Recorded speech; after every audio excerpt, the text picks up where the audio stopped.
Assalamualaikum warahmatullahi wabarakatuh. I am Nurul Huda Makapandi Amirul of Sultan Abdul Majid Marhum Memorial National High School from the division of Lanao del Sur 2, your teacher in understanding culture, society, and politics. Our topic today is all about culture and society as an anthropological and sociological concept. There are different ways of defining culture and society.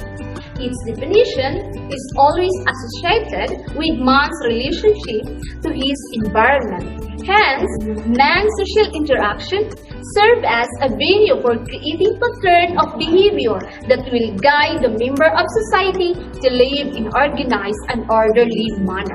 What comes to your mind if you heard society? Yes, correct. Society refers to a group of people sharing a common culture with defined territorial boundaries.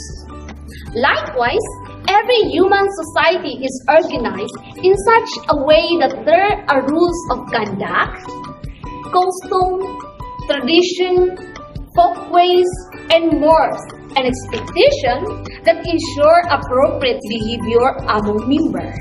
Understand? Very good. Let's proceed to culture.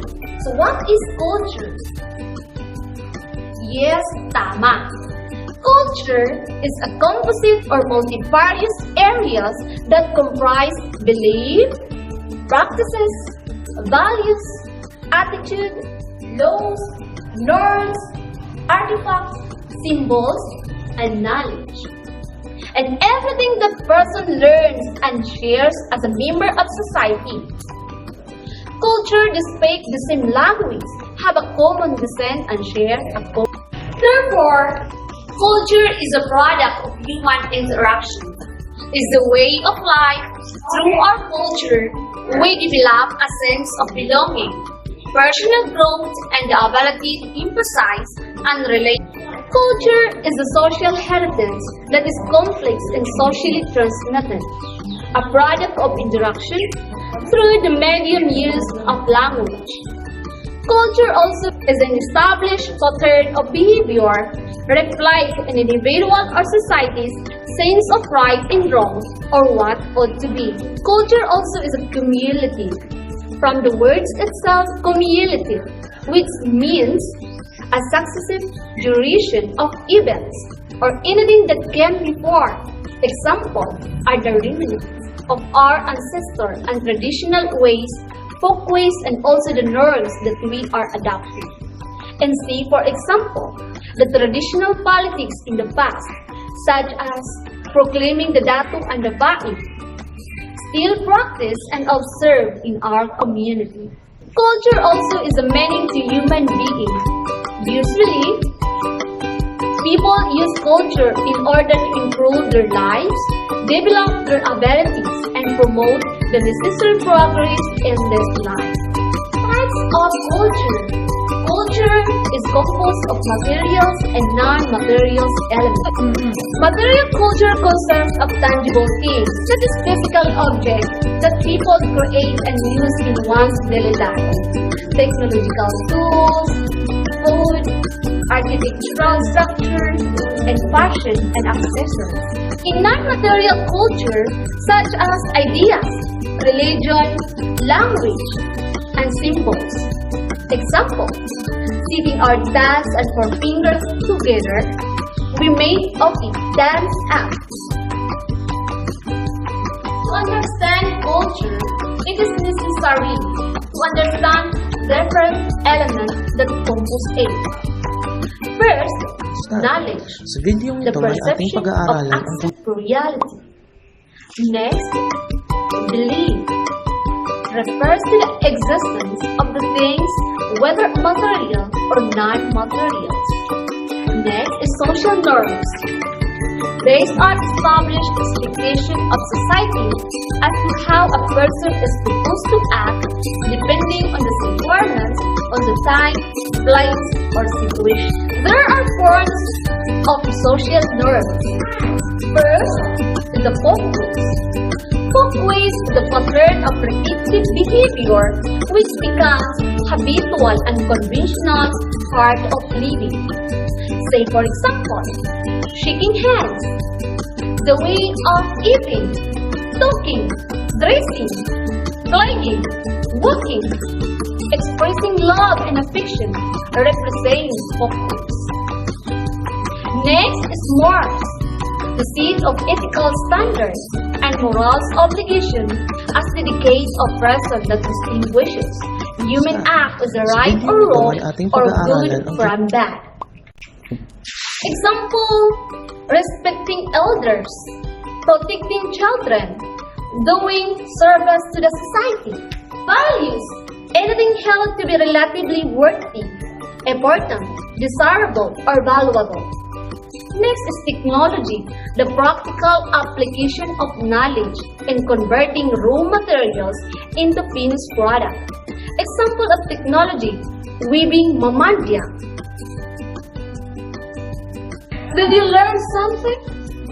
Perfect! Once again, Nurul Huda Makapandi Amirol.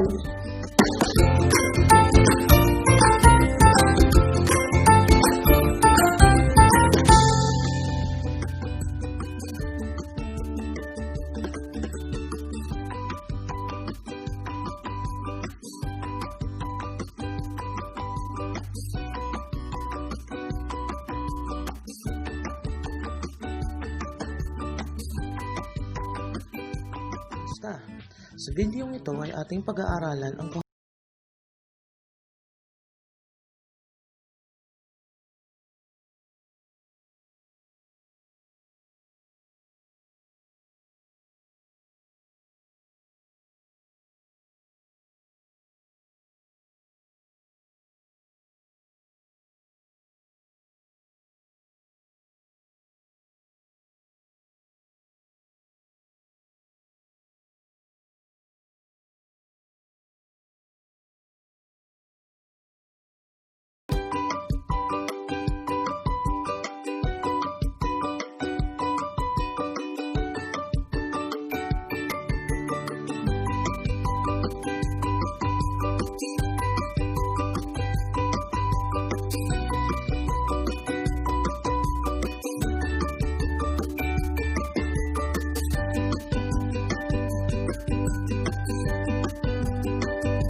Sa videong ito ay ating pag-aaralan ang